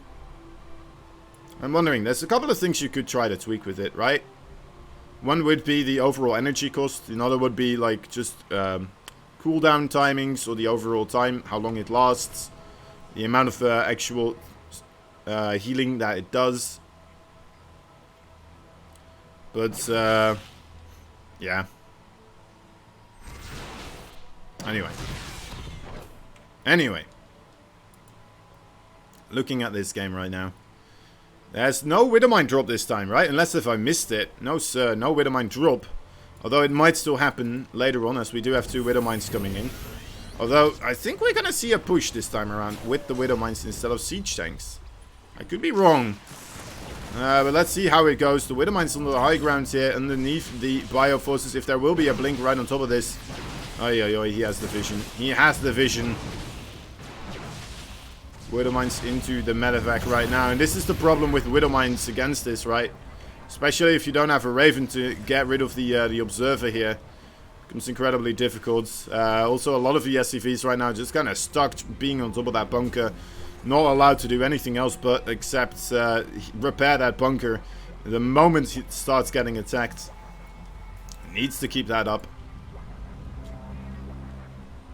There we go. Here finally comes the Widowmine drop. Will fly through the vision of this Observer though, as we see right here. Let's see if there is a response from Patience. Yeah, there it is. The recall taking place. Disruptors, they aren't. Just shoot like once in a minute. You can out-micro them. Yeah, you can out-micro them. That's definitely true. But the only person I see them out-microing them regularly is Clem. Like, oh man. And to be fair, that it should be the case. Well, let me put that differently. It shouldn't be the case that, you know what, every pro player can just out-micro the Disruptor, because that would ruin the entire idea of the unit, right? That would just be a bad unit then. That would be a bad unit design overall. Any Terrans in the chat can explain to me why Blinkstock seems so strong in PvT right now? I think overall in the early game it's because the Terrans don't quite yet have that really massive beefy ball of the bio units. As soon as you really get that rolling right with the medevacs in there as well, you will start to dish out enough DPS to clean up the Stalkers before they really get to do anything. But in the early parts of the game, you just don't have that amount, and the Stalkers, they take quite a beating. And if you don't have enough bio to clean up Stalkers, then it just becomes a very difficult fight overall. The siege tanks, they help a little bit, but with the blink, of course, you can just jump right on top of it. Maybe you get 1 or 2 shots out of a single siege tank, and then it doesn't quite work either. If you have multiple siege tanks, right, you can kind of have overlapping fields like we are seeing right now. So if Patience does try to jump on this siege tank right here, he will be able to pick this one off immediately, because all the Stalkers, right, if all the Stalkers are here, they'll be able to shoot it immediately. But then if they try to shoot the next one, right, this siege tank from over here, then only about this amount of Stalkers will be able to shoot, first and foremost. He needs to move forwards and then shoot again. So then suddenly the siege tanks get another shot or 2 in, you know? And that's when you really start to kill the Stalkers, really, because you need like 3 shots or something like that from the siege tank to kill a Stalker, I believe. 3 or 4. But that's when it becomes really doable. So as we're seeing right now as well, these Stalkers, they kind of lost their power because the ball of the bio just has grown too large. And even though the army supplies weren't really all that far apart in that location, I would say, It's just that the bio scales a lot better when you get more of it. Yeah, they're also great at catching drops, etc. as well. Yeah, for sure, for sure. It's just funny that people used to just use them basically exclusively defensively. And, well, maybe that's not extremely true exclusively, but maybe on the higher levels, people weren't that aggressive with them. And then we started seeing things from like Parting and people like that taking out absolute beasts of the Terran players with this type of stuff. Alright, Disruptors doing their thing. They are out of shots right now though, so Patience need to buy a little bit of time here. The siege tanks sieging up right behind those force fields. This is a difficult situation now to deal with for Patience. He will very likely lose this base. We just need Cure to kind of be spread out. These Zealots committing to this fight before the rest of the army does. That is a little bit questionable. I'm wondering what the reasoning was for that one right there. Maybe he's just still buying time. I mean, he can afford to lose this base as well. He still will be on those 4 bases. He's losing a lot of probes with this as well at the same time though. This is a weird one again, honestly. Alright. May still be a difficult one. He wants Cure to try and commit down this ramp here, it looks like. Then use Disruptors. Okay, no, never mind. He doesn't. He just moves around here. Goes on top of the reinforcements. Is he going to go for a base trade? Is that actually what we're seeing right now?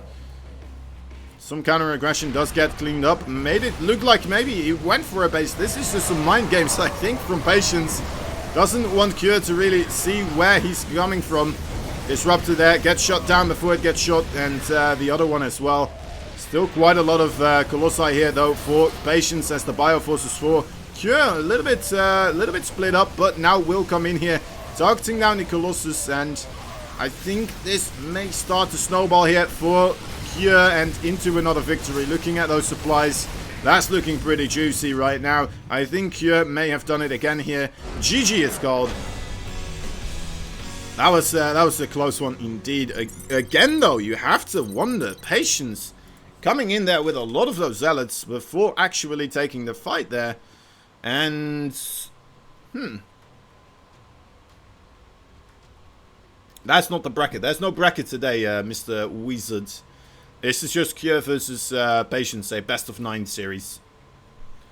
But yeah, okay, 2 points on the board now for Cure. He's slowly getting there. He's starting to ramp up, accumulate those points, right? Starting to facilitate somewhat of a comeback. Disruptors are meant for like hit and run tactics, not just straight up or die fights. Yeah, you can use them for that for sure. Also, they're really good at overall holding ramp areas, you know? They are extremely potent at doing that, and I really was anticipating Patience to kind of hold that bottom ramp right there, and then as soon as Cure tries to come in, he just shoots one of the Disruptor balls, and then either Cure moves backwards, or he takes a boatload of damage, right? Because there's no way you're going to spread on that ramp. And then if you have another one of the Disruptors later on, you can just kind of keep doing this. And with him having a better economy, he will just be able to keep making more reinforcements right there on the spot, and ultimately kind of gain the upper hand there, right? But he moved around and tried to come in on the backside. I suppose that is also a pretty nice opportunity if he does get the siege tanks for free. But Cure too good, and he was at a good place right there, and yeah, didn't overcommit with too many of his Bioforces. Almost did, though. Almost did overcommit with those Bioforces down the ramp into the other base to try and clean that up. But still winning the overall fight there. Cleaning up the army of Patience. And Patience, you know what? Losing this game. But not the war just quite yet. Is he? I mean, he didn't use the choke point there, but is he choking? Is he choking indeed? That would be a big one, wouldn't it? Nameless, you don't know my name, saying that right now in the chat as well. This could be an all-time choke here if this actually happens right now. He just needs one more victory. We'll have to wait and see. Cure does seem a little bit more overall solid though on the defense as well, right? He's not taking as much damage anymore from the Blink Stalkers. He seems to... He didn't really overcommit with those Widow Mines anymore. We'll have to wait and see. We'll have to wait and see. Here we have another game going for us. In the bottom left side, the Dragon Phoenix Gamer. He is Cure, the Blue Terran. His opponent just needs one more win here. He still has 3 games to try. Let's see if he will be able to get anything going here into his momentum again. From Team LP, the Red Protoss, he is Patience.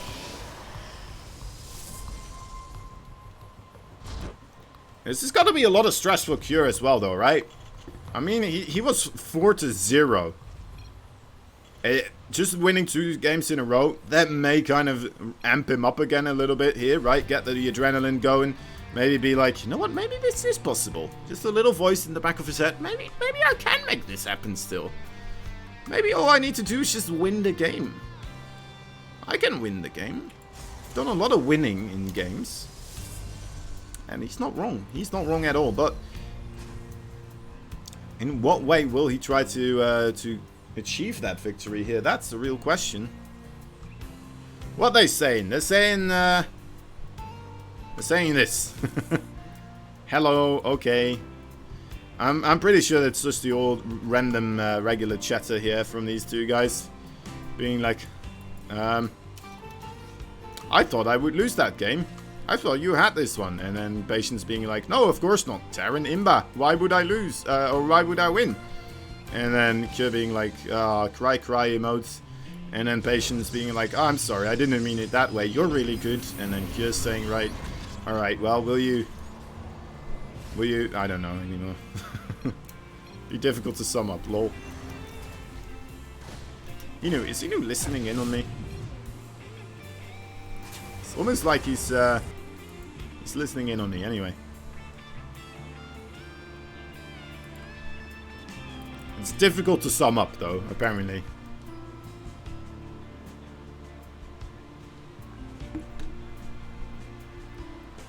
Inu tries sometimes to kind of get translations going for us, but his English is not the best. He's not that comfortable with his English, so he likes to just not do it too much because he is afraid that he'll just say it wrong, and then, you know what, make these players look like what they're not, you know. Make it seem like they said something completely different than what they actually are saying.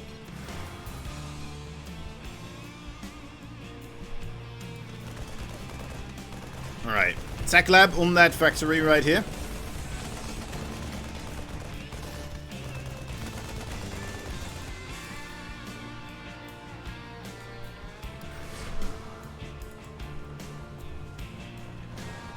Wondering if that's going to stay there. Immediately goes for the Cyclone. Alright, alright. I can get behind this. He did have a gas stolen and he was trying to deal with this, but now, of course, with the Adepts in the forefront, kind of has to take the priority here. Man, that's rough though, losing that fresh mule. That's a lot of extra money that is not going to come in here anymore.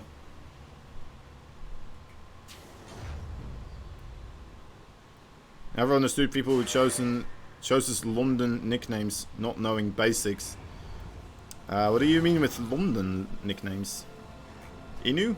Is Inu a London nickname or The Cure? Because it's the band from the UK, or Patience, because you know what, Londoners are famous for all their patience that they have, of course.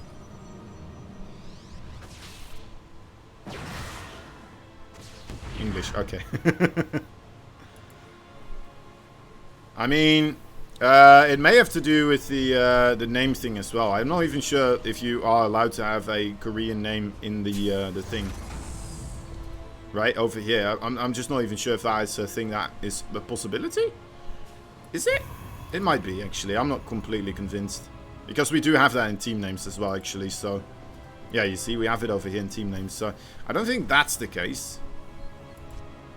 But then again, I mean, to be fair, they are playing in a game that is being watched internationally, right?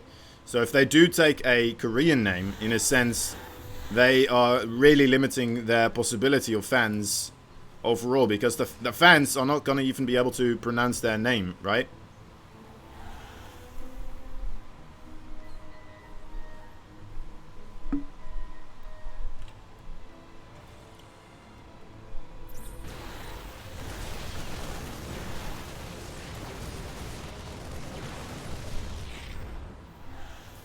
DRG, Dongreku. Yeah, that's true, but it's still with the English characters, though. Isn't it? Oh my dear Lord, we're seeing the Blink Micro again. Oh, gets the Observer. That's a big one. SCV's being pulled. He does not want to have this fight go without the help of the buffering force. Here we go. Let's see what is happening here. Okay, gets the first Stalker. The Stalkers, though, nicely trying to evacuate the location. The War Prism does get taken out. The bio units, I mean, they are doing an okay job, but the SCVs not really being able to help out in this situation here. A lot of SCVs are dying in a natural base, though. A couple of adepts every single time. Patience is doing this absolutely wonderfully well. He sends in the Blink Stalkers at one point, and then he comes in with the adepts at the other point, and this is just really, really doing a lot of damage right now. Cure sending everything he has after those Blink Stalkers. You kind of have to, in a way. Because otherwise you're just not going to trade favorably against a unit that is that overall, you know what, powerful in the early game with the Blink Micro potential. You need to really get them killed off quickly, or else they'll just continuously move backwards, heal up, move in again.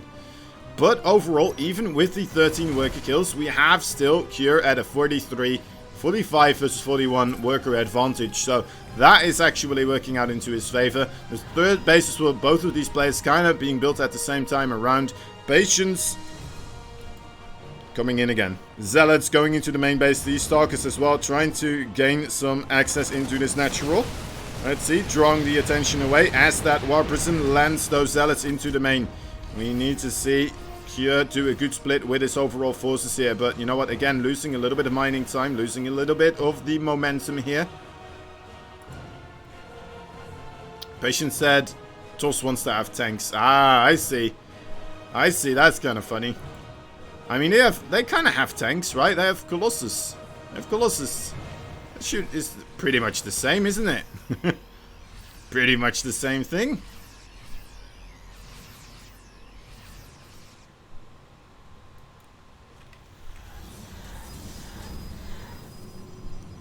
Watching this map, wondering how Patience won 4 maps. I mean,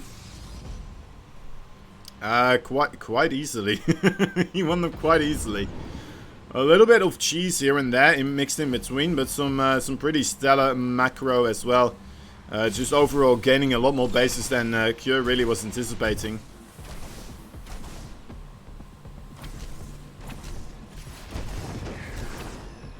Oh. So he wants Terrans to have the tanks so that he can blink and win. I see. Well, he's gonna get his wish fulfilled here. It looks like it's becoming more clear now why Patience is winning these games right here. I mean, I think the golden base actually working into the favor here for Patience quite a bit. Has so many zealots right now, facilitated by that golden base. And this is a lot of damage being dealt now by these. Well, actually, he didn't lose too many SCVs. Stabilizing again here. It's getting quite close though. In a pinch here right now. 3 Stalkers about to die. And okay, there it is. GG being called. Cure takes another game. But well, that still got a little bit close, right? At least I think, right? I thought it was pretty close. Maybe I'm just bad at calling fights. Who knows? But yeah, we did kind of get to the wire there. Single siege tank still remaining. The SCVs had to be pulled. That is always one of those moments where you're like, all right, well, the Terran really had to pull all the strings there to try and get themselves to the point of victory. So, well played there by Cure. Yeah, he takes another game, right? 3 games in a row now. Suddenly, this becomes to see very, very doable. Will he be able to get himself another win? And then one more? Because one more win and suddenly it's tied up. That's when you really start sweating here, being patient. That's when you really, really feel like you're in the sauna. And Patience, we'll have to wait and see. Also, yeah, thank you, Sushi. We do have the Troy thing going on right now, which is Total War Troy. We're actually going to be playing it a little bit, the campaign, on the stream later on as well. So if that's your cup of tea, after this show match series, we're going to be doing that for a little bit as well. If you want to join me in playing that game, right, try and figure it out together. Definitely, you know what, do so. I would highly encourage it. I would appreciate any type of insights into this game overall, if you have any. If you don't know this game just quite yet, or if you have never played Total War, if you've never really played any of those games, it is an absolutely fantastic strategy game. It's a little bit slower paced overall than StarCraft 2, but you know what, you can't really fault it though. It is one of those games that just plays on the massive skill things, and it is just an awesome game overall. I have over 500 hours, I believe, in total with that game. So not just Troy, of course. I haven't really played Troy yet because that has been released today. But yeah, so if you want to help us out, get Troy for free as well. At the same time, download it through the link in the chat right now, and yeah, hit me up when we're playing that. Tell me what I'm doing wrong, all right? And we'll have a blast together. I'm pretty darn sure, because that game, ooh, man, I'm really looking forward to it. What's up, Cuddle Bear, as well? How you doing, my man? Nice to see you in the chat, hanging out as well. Max himself.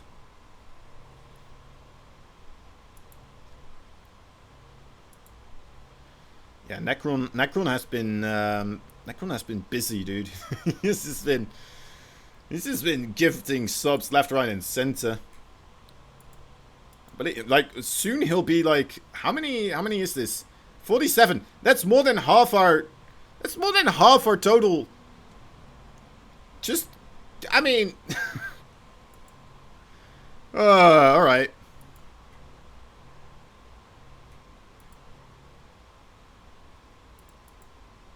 All right. Okay. But yeah, go check it out, guys. Total War. Use that link and get a game for free. Go play it with me. That would be amazing. Especially you, Cuddle Bear. I need to see your micro capabilities in this game. We'll have to wait and see. Anyway.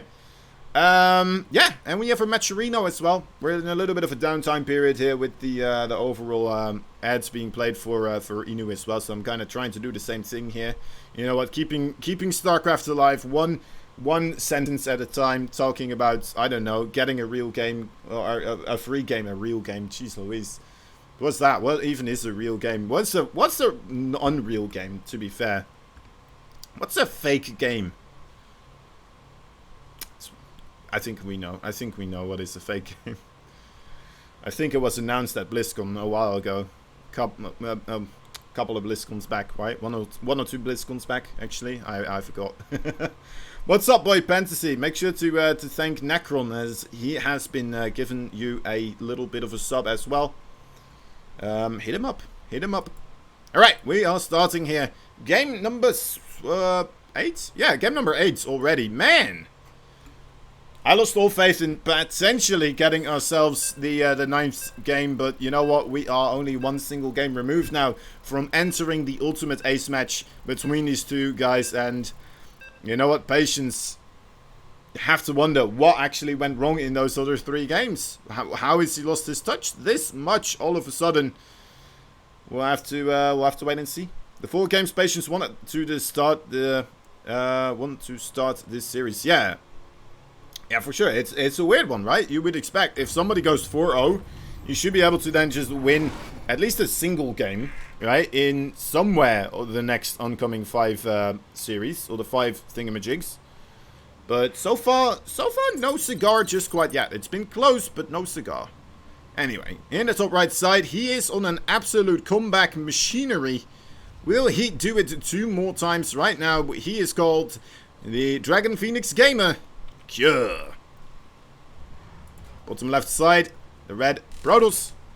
Did I say right? I meant left. Did I say left? And then I just said right. Did I say right? I don't know. I mean left. He's in the bottom left side. For you guys that haven't finished elementary school, this is the left.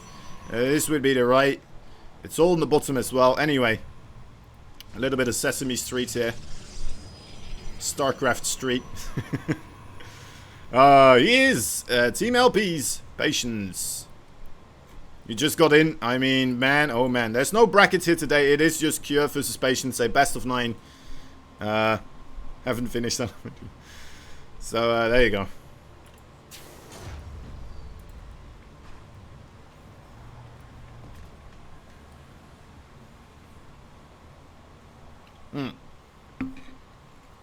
I would be impressed, actually. Somebody that didn't finish elementary school, but then still, like, gets everything from StarCraft 2 overall as a game. All the intricacies and stuff like that, you know? That would be very impressive. Although you'd probably be more inclined to learn something that's fun, right? That's usually a part of the equation.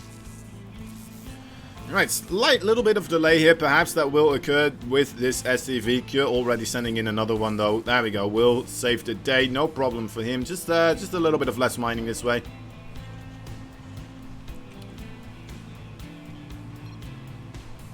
That's right. I feel like I'm soon going to be taken out of context, and you guys are going to interpret this as me saying none of you finished elementary school.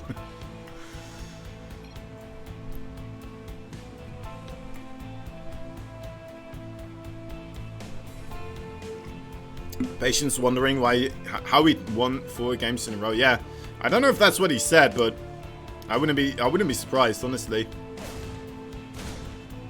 Let's wait and see though. He may be coming in. Wait a moment, didn't we already play this map? Right, wait, didn't... Did we have Submarine as well as a map? I'm going crazy here. I thought we still had to do Submarine. Did we already play Submarine? Oh, yeah, we did. That's the Adept build map. Oh, right. Yep, I'm back again. Hello. Good morning, Kozan. Good morning.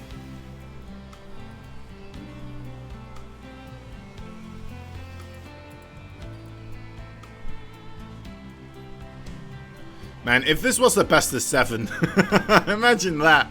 Imagine that. Just Patience winning 4-0 versus Cure. I mean, again, guys, I feel like this is making a solid case to make all these finals in all the overall tournaments best of 9s. This is just always so much more epic overall. It still facilitates a good amount of comeback potential. It still allows for a nice couple of good games, right? A couple of quick ones, a couple of shorter ones. I think even more so, right? You can kind of experiment a little bit more in best of 9s rather than in best of 7s. And yeah, I'm just always so disappointed when we have like a big tournament and then we end it with a best of 7 when I'm so used now to best of 9s. Rainer was 3-0 against Cyril yesterday, though. Was that in the best of 7? Maybe you could make the case as well that because it wasn't the best of 7, Cure didn't really step it up immediately. Right, in that game number 4. Maybe that's why he was still like, you know, I can lose another one, it's okay. And then afterwards he was like, oh my god, wait a moment. I'm about to miss out on a lot of money here. It was a 4-1, I see. Rainer ripped Cyril apart. Man, Rainer is getting better and better, isn't he? He's absolutely terrifying recently. Not gonna lie. We have a couple of those players that just suddenly appear to be growing on the stage overall. Right, Clem, Rainer, Max Pax, all those guys. Looking forward to see where they are going to take StarCraft 2. A little bit of harassment incoming. Oh my god, why, Cure? Oh, that's why. That's why you do it. 9 workers. How? I was ready to call this a game already. Just being like, oh, he's back to his old self. Okay, okay. Well, that just barely worked out. Jeez Louise, I get that is the, that's why you do it. Because sometimes you get lucky. Oh, man.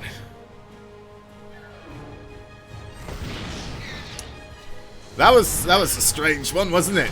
I think this is the overall danger of trying to target down the medevac instead of the winner mines overall. But 9 probes, yeah, I would say 9 probes is definitely worth.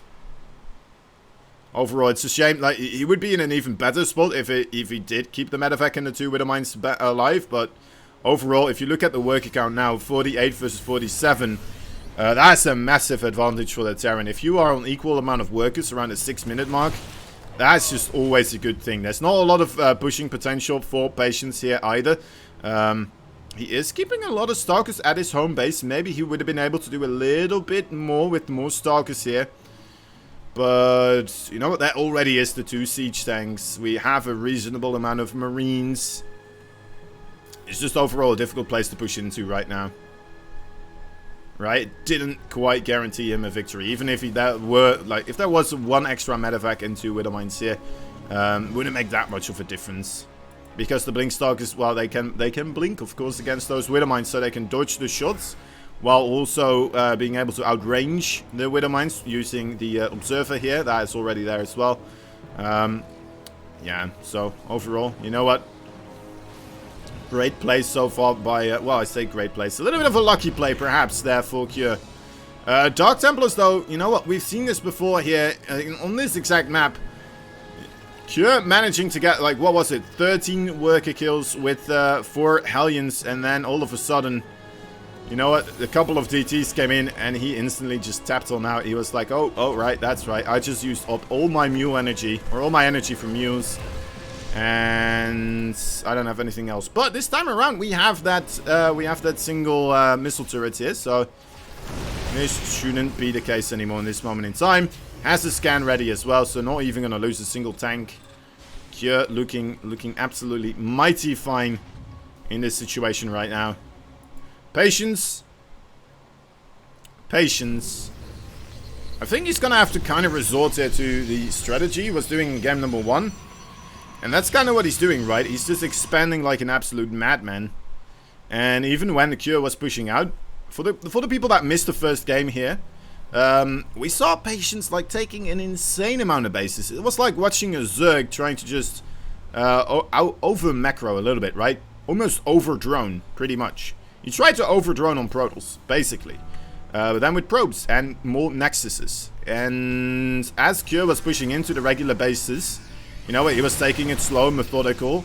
Patience was just able to make an incredible amount of oh wait, hold up guys, this may actually be a little bit too much for Patience to deal with right now. Losing those sentries right before he actually gets down the ramp again, losing the Colossi, and oh my dear lord. Alright, well, it's a weird moment in time to be on the map somewhere else other than your own base right here for Patience. I think we are going to go into game number 9 here indeed. Yeah, I think I agree here. These Zealots, though, may be able to get a little bit of probe damage, but other than that, well, the Disruptor, let's wait what this Disruptor will be able to do, alright? Maybe one shot. Nope, that's not it. That's not it. Maybe later on. Maybe the second shot. I mean, this is the great thing for Patience right now. Like, he doesn't have another base just quite yet, but he is going to take it right over here. But he's going to just be able to mine from this base instead, as Cure is taking his time, right? He's leapfrogging these siege tanks forward slowly but surely. And this is giving Patience a lot more extra time to get more warp-ins and stuff like this. Like, if he wasn't on the other side of the map with that army beforehand, this would have been a great position, right? Overall, he would have had those sentries to buy even more time. He would have Colossi to poke away at the bio units, as the siege tanks are still behind a little bit. One Dark Templar. There is a scan available. Another siege tank shot does occur, but will not be able to kill off the Disruptors right here. Slowly but surely, Patience is getting himself a bigger army, but more reinforcements for Cure also still coming in. That Disruptor shot, that one was, again, a little bit missing the mark. Not quite gaining the upper hand there. And another base will be evacuated. I mean, it's okay to lose this base as well. I think as long as he ultimately stops this push from happening, that's going to be the main thing here. I love this overall as well from Patience, trying to intercept the reinforcements. This is where things get really dicey though. This is where really we need Patience to start getting some sort of traction here in the overall fight, and I'm not quite sure if he will be able to. The army supply is really looking rather favored for Cure, but you know what, that's a lot of charge slots, and the charge slots, they do okay against those siege tanks, as they will provide friendly fire as well. The Bioforce is moving backwards. There's a disruptor shot, not quite hitting the siege tanks, unfortunately. There goes down one, blinking on top of the other one. And even a Dark Templar here helping out. Another siege tank does get cleaned up. For now, patience holds, but I mean, look at what else is coming down the chimney tonight. It's a whole lot of Terran. More Marauders, more Marines, more siege tanks. Absolutely everything you could desire here for Cure to win this game. And I'm pretty certain this is going to be it, guys, here for patience. If he still manages to hold on right now, right here, I'm going to be thoroughly impressed. That's a lot of zealots, though. That's a lot of zealots, though. The supplies sometimes can be a little bit misleading overall, as, you know what, we do still have patience being on, well, having all of his units together, and Cure still having the reinforcements coming from that far away overall. So sometimes there is still something you can do. Patience instead, though, decides to just go across the map here and try to take out his opponents. I mean, he still has another base in that top left side, which Cure is actually aware of, but yeah, too much reinforcements. GG is called. Patience. Patience.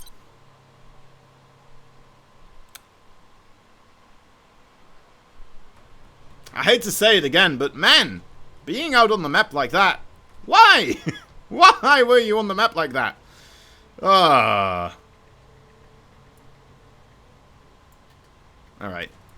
Alright, you know what? The ace match. The ace match. Game number 9 coming in here. Patience and Cure going all the way.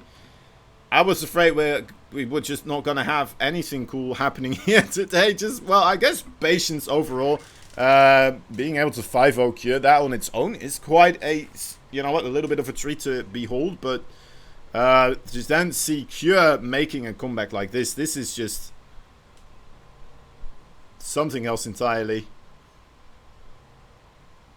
You know what, again, I mean, what would have happened if he hadn't lost those 9 workers at the start, right? What would have happened if he didn't have that army in the wrong position?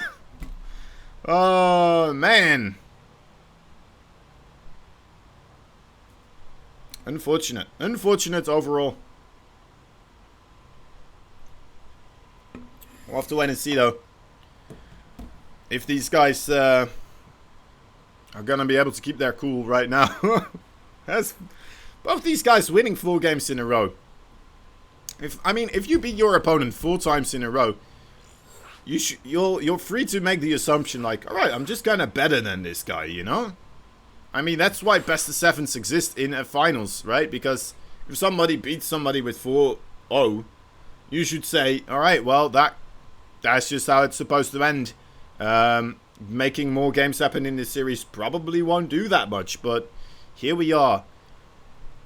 Another 4 games later, and we're tied up again. It's the best of 1. It's the best of 1. Patience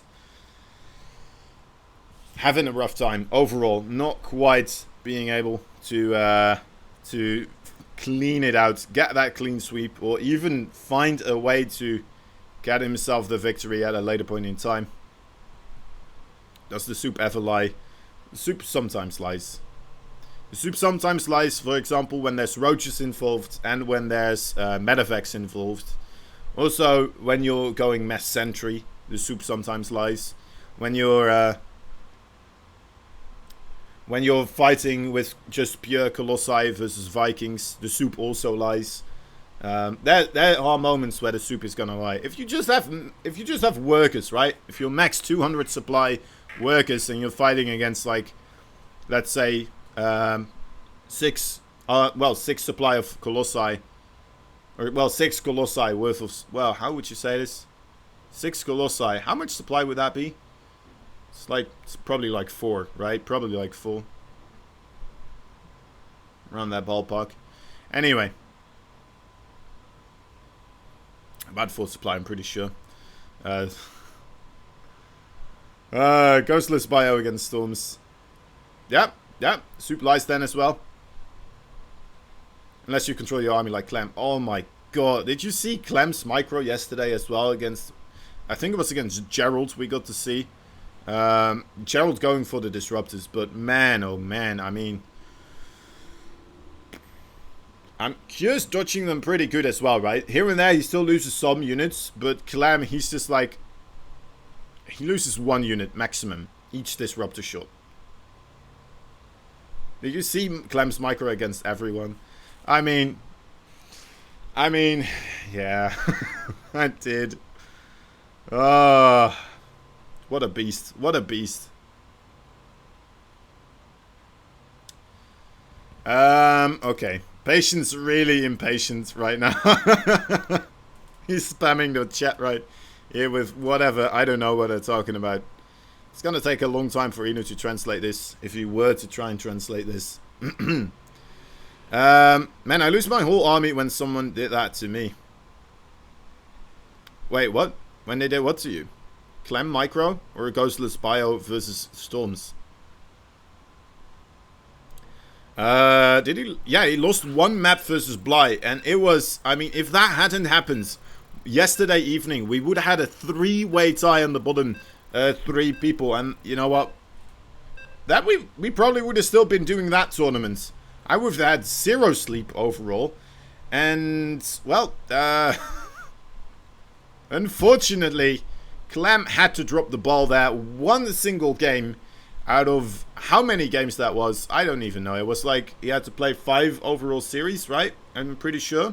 No way, he had to play 6 series. Something like that. Around the 6 series, and then not dropping a single map until the final best of 3 versus Bly. And Bly actually making it a pretty close series there as well. I have to admit, that was... wait, this is not the best of 3. It is the best of 1, guys, right now. But you know what? That always looks a lot less epic than... Yeah, here we are. 4-4. We have arrived to the 9th match. I never lie when I say... We're going into the ace match today, boys. I was curling my toes a little bit. Squeezing my buttocks together, being like, oh my dear lord, this might not happen anymore for Cure here. But you know what? He is making an absolute comeback and a half. One of the biggest ones I've seen pretty much ever. It's hard to have a bigger comeback than a 4-0 and then going back to 4-4. Let's see if he can really get his hands on this victory, though. He is Dragon Phoenix Gamer Cure. Top right side, there we have the red Protoss from Team LP. He is Patience. Clem got tired, though. It looks, it's like those cute babies falling asleep with ice cream on their hands. Yeah. Yeah, but then it's just his mouse. And he still is, like, beating everyone at StarCraft 2 somehow. Except for losing here and there a game or 2. But yeah, he's insane. He's absolutely insane. I heard he was streaming as well yesterday, so... I don't know if that's where you got the information from that he was tired.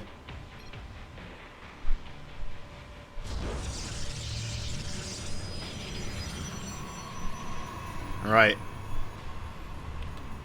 Boys and girls, the final game, and we're seeing Kurt going up for the double gas opening here, which means a quicker factory, which means a quicker potential Widow Mine drop. I mean, he has been doing a lot of Widow Mine drops here. Oh, I also forgot, Bat Nimmels and Lionars, thank you for the follows. Very much appreciated.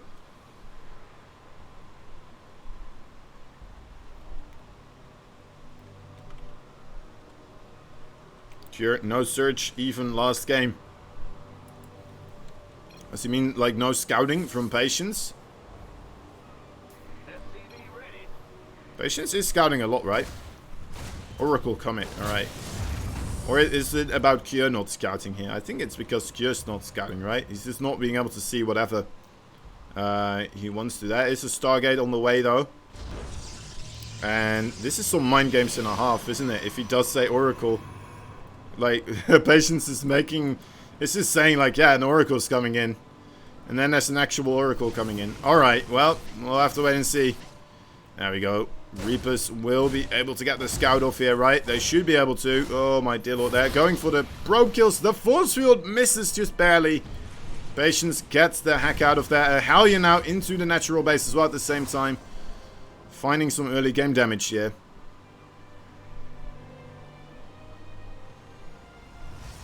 At least not Oracle. I didn't that build. Ah, man. There we go. There we go. Now sees the Stargates here. There is, in fact, not a Oracle indeed. There is a Phoenix instead. Cure will get himself another probe kill, though. And that's actually 7 probe kills right there. Facilitated by 2 Reapers and a single Hellion. That is a very, very impressive.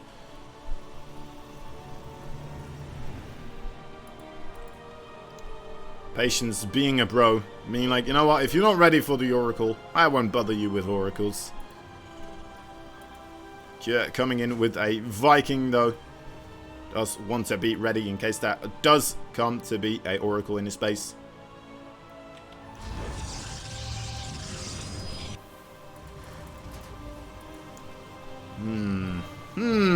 Alright. Also making the Cyclone, so ultimately should be okay. This little probe here, what is the plan there? Is he going to try to scout for a third base, or is there something else happening here? Widowmine, oh, Widowmine goes for the Phoenix. Another Widowmine goes for the Sentry.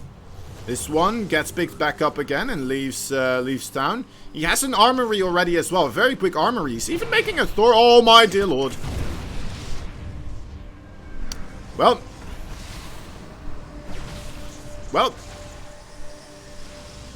Does he have the energy to do this again? Alright, he does.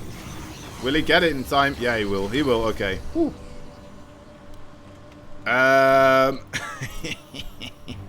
12 worker kills. 12 worker kills.